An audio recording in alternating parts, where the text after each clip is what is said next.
It's not every day that a phone company is able to walk on stage and release an absolute mic drop, but POCO has managed to do it with the release of the POCO X3 Pro. I've been fortunate enough to be able to daily drive this phone for the last 2 weeks, and I'm finally ready to show this off in a detailed review.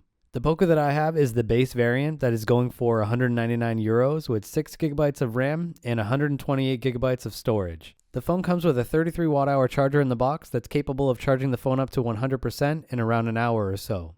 The rest of the package is your standard fare with some POCO stickers, a protective clear case, and a manual.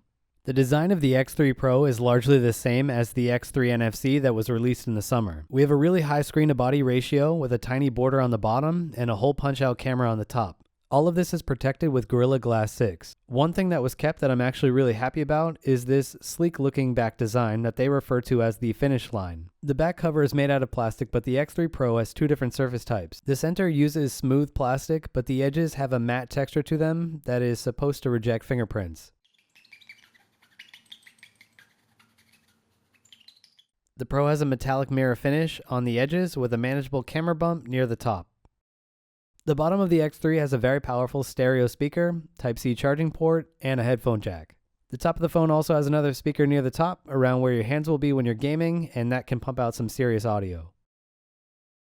With the X3 Pro, you have support for up to 1TB of storage in the SIM card slot with a SIM card on the right, or you can go dual SIM and use only the internal storage.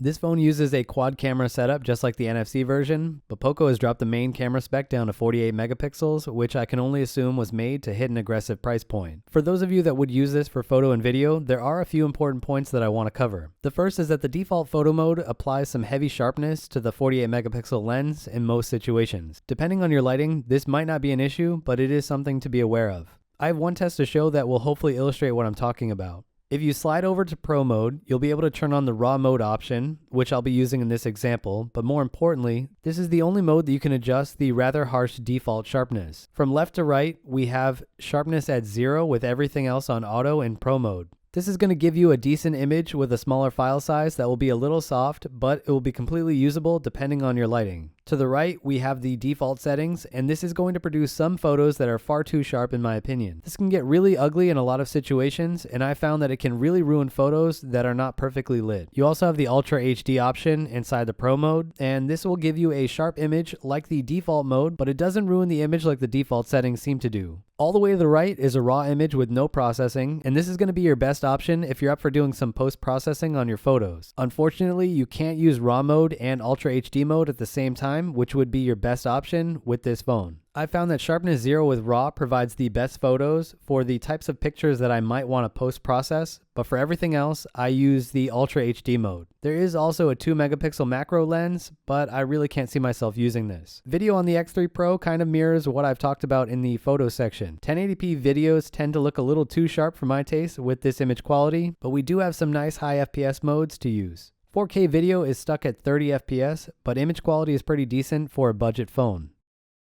If we hop over to the device, you can see that the ultra-wide lens can only support 1080p at 30 FPS, which is a bit of a letdown, as this mode can produce some steady video when you're walking around. The other two options open up to 1080p at 60 FPS and 4K at 30 FPS. If you walk around with the 4K option, you will see some slight distortion in the video, but you can get some decent footage with slower movements.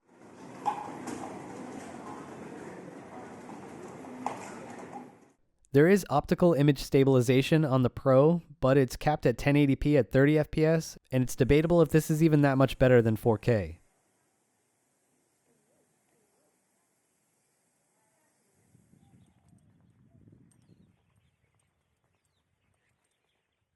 Obviously, a huge selling point of this phone beyond the crazy early bird pricing is the 120Hz display. You can choose your refresh rate inside the settings, and they have an animation to basically show you what you're getting. I will say that if you've never seen a 120Hz phone screen before, the differences are actually very striking. This screen supports an adaptive refresh rate, which means the screen will always drop to the lowest refresh rate possible when there's a static image on screen to save battery life. The biggest differences between 60Hz and 120Hz is really going to come down to your day-to-day use of the phone. It's going to feel a lot smoother when you're doing things like navigating in menus or surfing the internet, but you will come across a lot of things, especially games, that do not support this refresh rate. In those cases, the screen will adapt by clocking down to 60 Hz, as you can see on screen now with this example of Arena of Valor.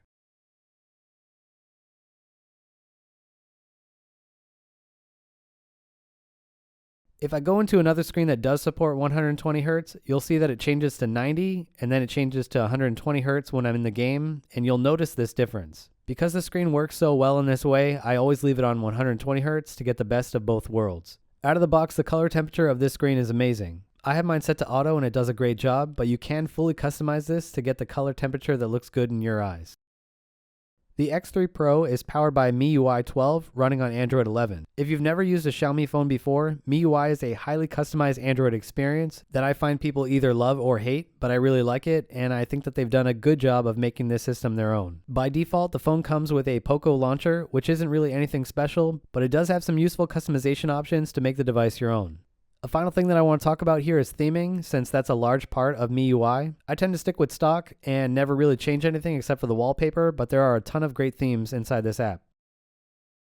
Unlike the main line of Xiaomi phones, the X3 Pro only comes with a stripped back version of Game Turbo as an overlay instead of as an overlay and as a launcher app. This gives you a bunch of functionality in games, from performance metrics, optimizations, and floating windows that you'll see later on in this video. One thing that I am pleasantly surprised with on this phone is the haptic performance. The vibration motor is really strong on this phone, and it provides a pleasant experience when you're typing if you have the option enabled. Like I've mentioned, the speakers on the phone are really good, and the Pro will have no problem filling up your room with high quality audio if you set it to full volume. I also like that the top speaker hole was placed in a location that's easy to avoid if you're going to be playing video games. Before moving on, I want to mention that the bass on this phone is actually really good, and you will feel it on your fingertips on the back of the phone if the volume is set above 75%.